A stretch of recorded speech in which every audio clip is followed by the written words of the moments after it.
कांग्रेस के अध्यक्ष नाना पटोले को ये उलेमा सारे मिले। अमित भाई, मैं एमआईएम वालों की तरह मुसलमानों की तरफ से आपके खिलाफ जहर नहीं बोलूँगा। ये देखिए, इस किताब के जो है ये गीता है, इधर लाओ। ये देखिए, पन्ना नंबर 209 और लाइन नंबर 11 में क्या कहते हैं कृष्ण।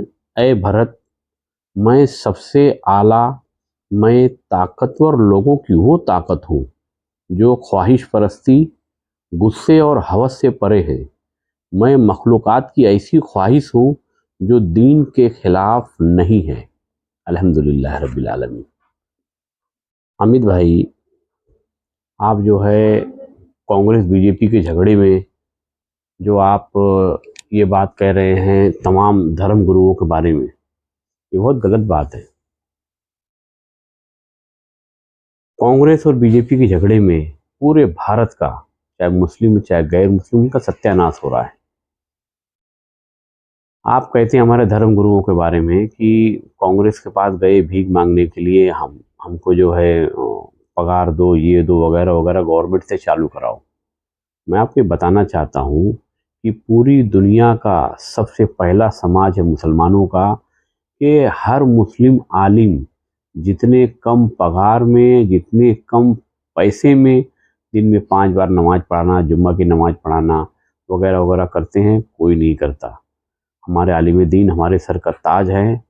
अफसोस है कि हमारे पॉलिटिशियन जो है ना, आप लोगों को दरमियान गीता बताने को नहीं जाते। मैंने साफ अल्फाज में इसमें आपको पढ़ के बताया, वो आपके लिए। आपको गैर मुस्लिमों के दरमियान हिंदुत्व को राह लाखने की बजाय, नफरत की बातें करने की बजाय ये गीता बताना चाहिए। गीता में कहीं नहीं लिखा है कि दो समाज को दो टुकड़ों में बांटो। दीन का काम करने को कहा है। दीन क्या है? दीन के मुताबिक एक अल्लाह, एक ईश्वर की बात होनी चाहिए। और दीन वो है कि ज़्यादा तादाद में लोग जहन्नम में, नर्क में जा रहे हैं आप जैसे लोगों की वजह से। मैं आप अकेले को आपको नहीं कह रहा हूँ, मैं एमआईएम के मुस्लिम नेताओं को भी जोड़कर कह रहा हूँ कि आप दोनों मिलकर इस इलेक्शन के अंदर, इलेक्शन 20 दिन का है, लेकिन पूरे 5 साल लोग जहन्नम के रास्ते पे लगे रहते हैं, और ख़ास तौर से इलेक्शन में। तो आपकी जिम्मेदारी बनती है दीन का काम करो। इसमें लिखा है ना, दीन दीन क्या कहता है? एक अल्लाह, एक ईश्वर की बात करो। दीन कहता है मूर्ति पूजा मत करो, ये गीता के अंदर लिखा है। और दीन क्या कहता है गीता के मुताबिक कि वेद पढ़ो।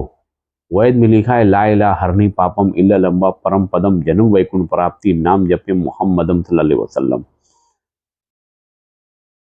आप ये सारी बातें अपने समाज के लोगों को नहीं बताते, और मुझे खुशी इस बात की कि मैं इस इलेक्शन के अंदर इन विचारों पर काम कर रहा हूँ। कल जो है कुछ हमारे बड़े बड़े सियासी लोगों के फ़ोन आए, हालांकि मैं उनसे मिलने नहीं गया। मैंने कहा भैया, मुझे इलेक्शन हारने और जीतने में कोई इंटरेस्ट नहीं है।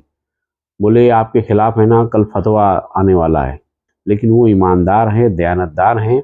मेरे खिलाफ फतवा देने की बात तो दूर, इंशाअल्लाह शायद हो सकता है इलेक्शन के पहले मेरे हक में फ़ैसला आलिम दीन ज़रूर देंगे, क्योंकि मैं कौन सा गलत काम कर रहा हूँ इस इलेक्शन के अंदर। ये इलेक्शन डेवलपमेंट के नाम पर नहीं लड़ा जाना चाहिए। डेवलपमेंट आते रहेगा, जाते रहेगा, होता रहेगा। हम कौन से विचार पर इलेक्शन लड़ रहे हैं? शायद मैं पहला आदमी हूँ जो 85% वो लोग जो हिंदू नहीं, हिंदू नाम का धर्म नहीं, वो सब हमारे ही पूर्वज, हमारे ही लोग, पुलिस भी हमारी है, हम भी आपके, हम सब मिलकर गीता और कुरान शरीफ का कॉम्बिनेशन का काम मैं कर रहा हूँ। जीतना हारना 2 नंबर की बात है, नसरु मिनल्लाह फतन करीब।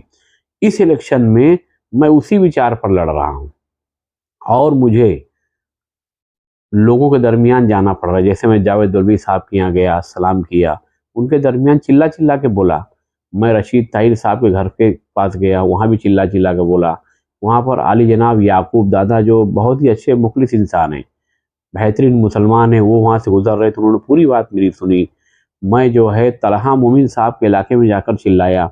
मैंने कांग्रेस के खिलाफ जो है, मैंने जाके अल्लाह मस्जिद के सामने भी चिल्लाया। तो मैंने महसूस किया कल तो मेरे कई कार्यकर्ताओं से झड़प हो गई, क्योंकि होता ये इलेक्शन के अंदर कि मैंने ये महसूस किया कि बरसों से, जैसे अक्सर देखते हैं कि कुत्ते जो हैं ना पेशाब करते हैं जगह जगह, वो पेशाब इसलिए करते हैं कि वो निशान लगाते हैं, वो निशान लगाते हैं ताकि दूसरा कुत्ता इस इलाके के अंदर नहीं आवे। ये कुत्तों की मिसाल दे रहा हूँ। तो इसी तरीके से ना हर पॉलिटिशियन, हर नगर सेवक अपनी अपनी निशानदेही करके रखा हुआ है कि भैया मेरे इलाके में आके मेरी राजनीति खराब मत करो। तो मैं तमाम नगर सेवकों से कह रहा हूँ कि आप हमारे कार्यकर्ताओं को बिला वजह काहे को मारते हो। हमारी मैं इतना इतना पैसा कमाए कि हमारी सारी होर्डिंग जो चिपकाया था हमने, बिल्डिंगों से लेके यहाँ से लेके वहाँ तक, ईदगाह तक और समरू बाग तक, वो सब जगह आप निकाल के फेंक देते हो। यार मेरे भाई, वोट देना पब्लिक को है, पब्लिक वोट देगी नहीं देगी, कम से कम आप एक सच बोल रहा हूँ उसको एक्सेप्ट तो करो। और मेरे इलेक्शन जीतने हारने से आपको 1% भी फर्क नहीं पड़ेगा। आपका इलाका आपको मुबारक। मेरी लड़ाई डेवलपमेंट की नहीं है, मेरी लड़ाई भारत के अंदर शायद पहला मुसलमान हूँ जिसे किसी न किसी आलिम दीन को आना चाहिए और मेरे हक में फतवा देना चाहिए, क्योंकि मैं एक अच्छा काम करने की बुनियाद डाला हूँ। मैंने मेरी आने वाली पीढ़ी के लिए एक नई चीज दिया हूँ जो आकाए दो आलम सल्लल्लाहु अलैहि वसल्लम दे कर गए, जो असहाबे कराम भारत में लेकर आए और भारत के गरीब नवाज रहमतुल्लाह अलैह ने ये सारी बातें लोगों तक पहुंचाई। मैं यही काम कर रहा हूँ। मुझे जरा भी जीतने में हारने में कोई इंटरेस्ट नहीं है। मेरे पास कोई भेंडी भी अगर मेरा नाम कर देगा ना तो भी मैं इलेक्शन पूरी ताकत से लड़ रहा हूँ, क्योंकि जिन विचारों पर मैं इलेक्शन लड़ रहा हूँ उन विचारों पर या तो मरना है या तो लड़ना है। पीठ दिखाना हराम है। इमाम हुसैन रजी अल्लाह ताला अन्हो के पास 72 वोट थे, यजीद को वोट नहीं दिया, उनकी जान गई। तो ये मैदान जंग है, ये हंसी मजाक नहीं मेरे दोस्तों। आप लोग इस चीज को राजनीति से निकालो कि एक बड़ा बज्जर हरामी खड़ा है, तो वो बड़ा बज्जर हरामी को रोकने के लिए ये छोटा जो कम हरामी है, जो कम नालायक है, उसको वोट दे दो। That's wrong. ये सारी चीजें नहीं करनी चाहिए। आपको एक मुसलमान को, एक इस्लाम के विचार को और ऐसे विचार को जो गीता के मुताबिक है, जो गैर मुस्लिमों को जोड़ने की बात करता है, एक ऐसे विचार को लाया हूं कि लाइफ टाइम के लिए जो हिंदुत्व नाम के विचारों के तोप के गोले दाग रहा है जालिम, तो उसके अगेंस्ट में गरीब नवाज रहमतुल्लाह अलैह का, अमन शांति का मैं टैंक चला रहा हूं। तो मेरे जैसे लोगों की तादाद बढ़नी चाहिए, मेरे जैसे लोगों को, विचारों को हवा मिलनी चाहिए।